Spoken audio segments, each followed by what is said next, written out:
২রা আগস্ট ২০২৪। রাজপথ তখনও উত্তাল, বাতাসে প্রতিবাদের গর্জন।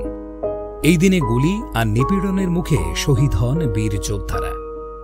মোহাম্মদ সমেসউদ্দিন রংপুরের রাধাকৃষ্ণপুরের একজন ব্যবসায়ী, পেশায় ব্যবসা, জীবনে সংগ্রামী, বয়স ৬৪। মাগরিবের নামাজের পর ছাত্র জনতার সঙ্গে ছিলেন মসজিদের পাশে।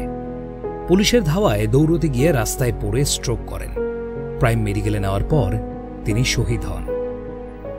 মোহাম্মদ ওমর ফারুক ভোলার হরিগঞ্জের কয়েল ফ্যাক্টরির শ্রমিক, বয়স মাত্র ১৭। কুরআনের ২০ পারা হিফজ করা এই তরুণ ছিলেন ধর্মপ্রাণ। যাত্রাবাড়ির রাজপথে পুলিশ ও আওয়ামী সন্ত্রাসীদের গুলিতে বুক ঝাঁঝরা হয়। মহাখালী বক্ষব্যাধি হাসপাতালে রাত ৩টায় তিনি শহীদ হন। মোস্তাক আহমেদ সিলেটের গৌরীপুরের ইলেকট্রিক মিস্ত্রি, বয়স ২৪।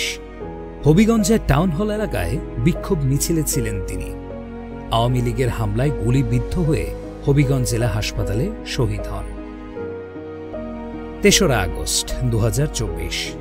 আন্দোলনের তীব্রতা ছড়িয়ে পড়ে গাজীপুর থেকে চট্টগ্রাম।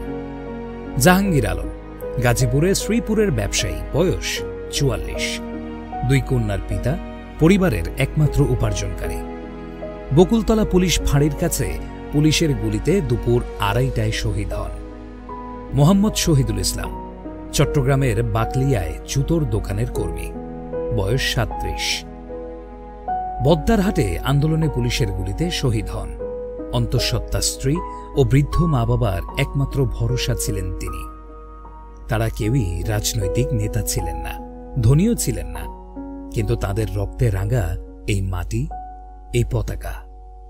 তারা ছিলেন সাধারণ মানুষ। তাদের ত্যাগে লেখা হয়েছে অসাধারণ ইতিহাস।